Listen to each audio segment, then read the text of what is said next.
Victim की families को मिल गया।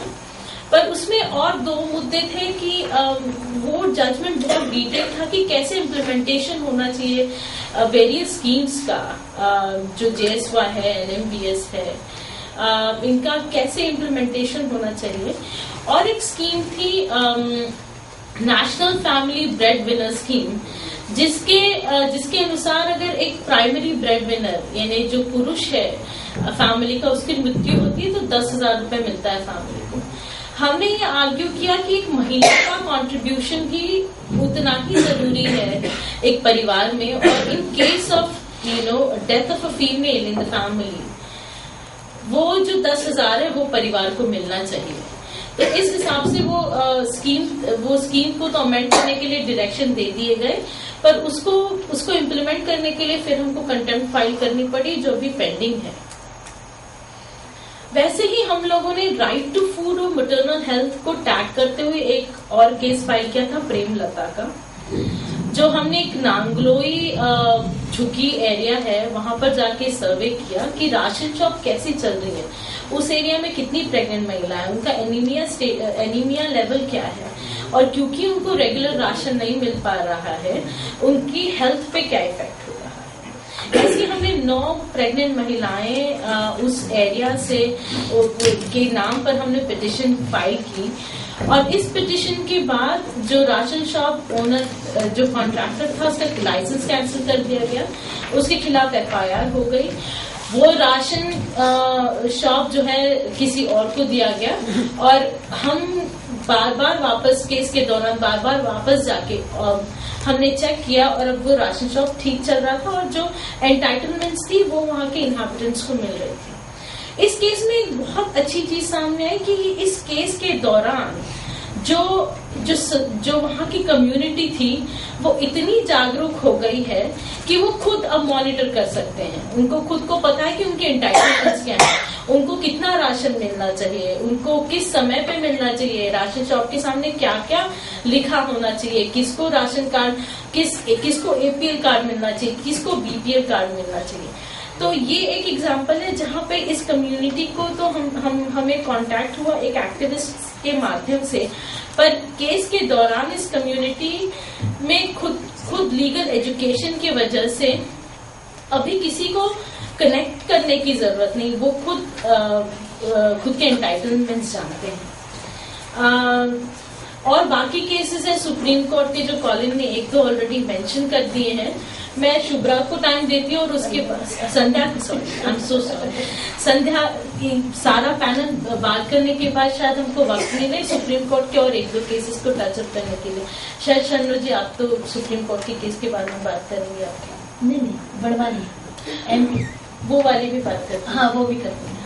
Thank you. Hello good morning.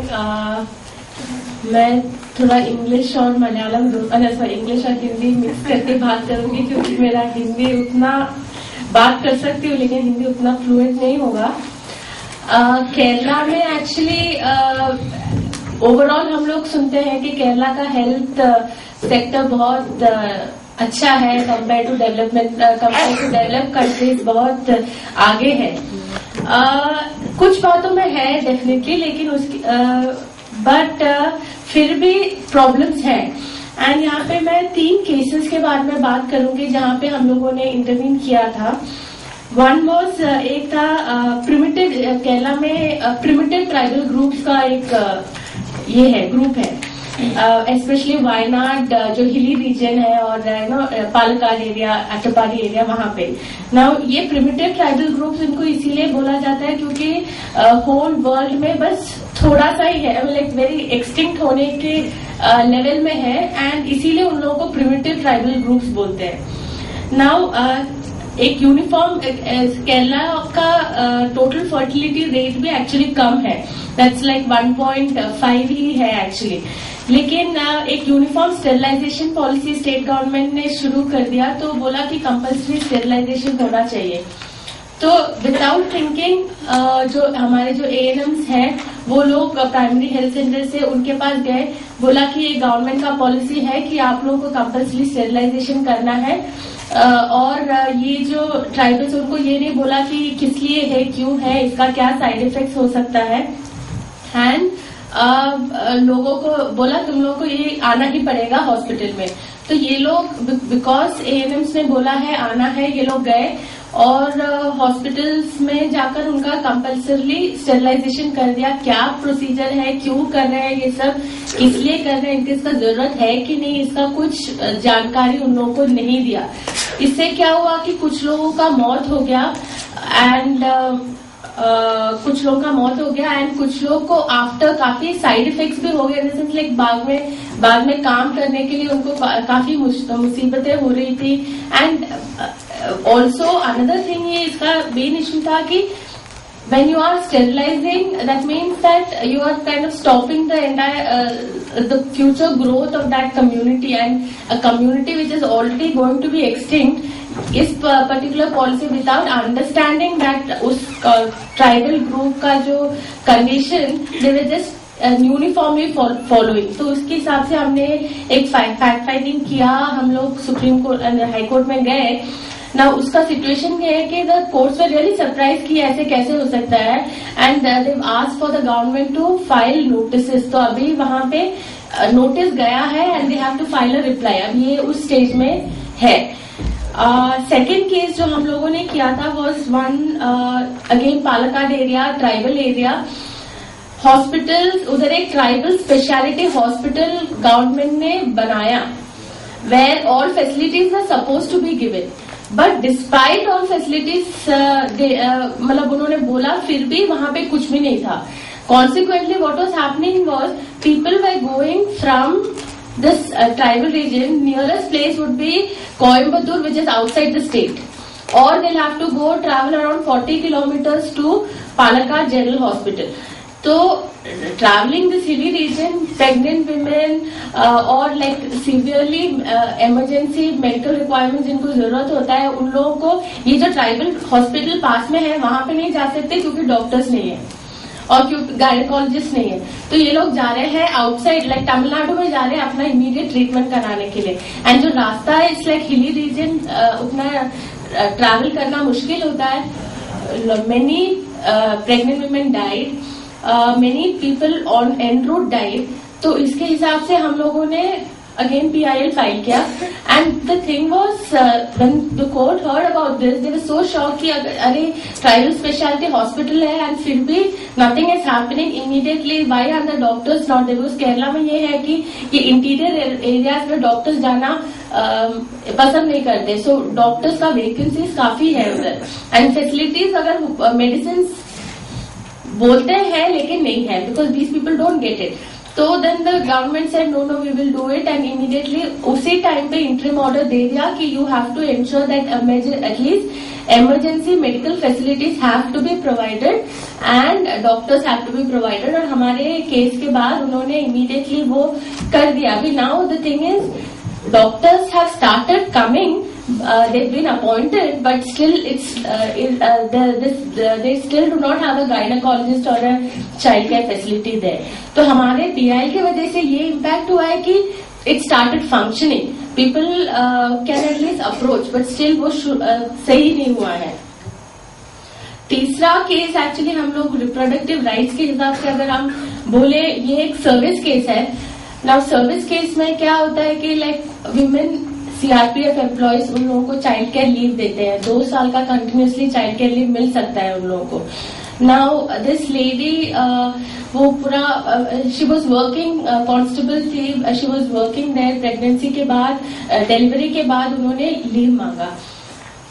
First pregnancy के बाद 2 महीने के बाद ही शी स्टार्टेड कमिंग, बट उसका कॉम्प्लिकेशंस उनको था। सेकंड प्रेगनेंसी के बाद उनको like she had to take leave, लेकिन बिकॉज वो लीव 3 महीने के बाद अगेन वो पूछ रही थी leave, they were not totally not giving. And child care leave means like 2 years continuously you can take so that your child is like okay. थोड़ा सा the government has given them the facilities कि तुम ले सकते हो, लेकिन the जो officials है they were totally refusing to give her that child care leave, saying कि we don't have man power so you have to come. So ये what she did was she compulsorily took the leave because there was no other way she had to take the leave. We filed representations and because she had to compulsorily take the leave, disciplinary inquiry उनके ऊपर चल गया. So what we did is we filed a petition in the High Court saying that she was eligible for childcare leave and she was not given, and she's been constantly harassed because of that. And she is the kind of person who's asking कि मेरा right है तो why not? Why aren't you giving? बाकी लोग चुप रहते थे, but this lady was asking. So उसके हिसाब से काफी थोड़ा सा भी एक आधा घंटा लेट हो गया तो she is penalized for him. So then immediately उन्होंने काफी representatives दे ही दिए थे. We filed पूरा डिटेल में पूरा issue, how she was being harassed and उनको प्रॉब्लम्स क्रिएट कर रहे थे वर्किंग एरिया में. एक representation दिया and eventually the court said that the DGP, who is the main person, he has to consider the representation and give her a proper accommodation according to her requirements. तो ये 3 cases है हमने जो reproductive rights के हिसाब से किया. Reproductive rights usually हम लोग औरतों के हिसाब से देखते हैं. तो the first case which we did was more on sterilisation of men, which was compulsory sterilization which was happening, but the rest were related to women. Yeah. So these are the 3 cases, and what I would like to say is in Kerala, what the thing is, main issue यहाँ पे होता है कि though you are literate, though you have the good health, supposed to have the good health facilities and things like that, the right of choice or right to ask, that is not exercised or that is not allowed. So government ने ये बोला है ये करना है, क्यों करना है, किस लिए करना है, do I require it, उसका there is no kind of discussion. So वो right to choice वहाँ पे severely violate हो जाता है, which is very crucial when we are actually dealing with reproductive rights issues. Thank you.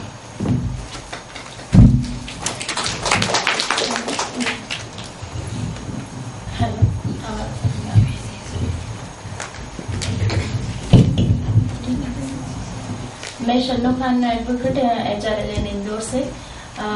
यहाँ मैं एक तो बड़वानी हॉस्पिटल के लिए हम लोगों ने PIA लगाए हैं HRLN की ओर से. उसमें ये है कि दिसंबर 2010 में बड़वानी डिस्ट्रिक्ट हॉस्पिटल है बड़वानी डिस्ट्रिक्ट में 1 अप्रैल से लेकर दिसंबर 2010 में 9 मंथ में 25 प्रेग्नेंट लेडी की डिलीवरी के दौरान डेथ हुई थी. उसमें नवंबर मंथ में 9 मौतें हुई और 2010 में ही 5 वर्ष से जो छोटे बच्चे थे 911 बच्चे की उसमें डेथ हुई थी. उसमें 483 जो बच्चे थे वो एक मंथ के बच्चे थे जो 2010 में उनकी डेथ हुई थी. और बड़वानी जो MP का पोरेस्ट डिस्ट्रिक्ट है, बहुत गरीब इसमें आदिवासी ज्यादातर 67% है जो शेड्यूल्ड ट्राइब्स हैं इसमें. और ये जो जितने भी मौतें हुई वो शेड्यूल्ड ट्राइब्स के लेडीज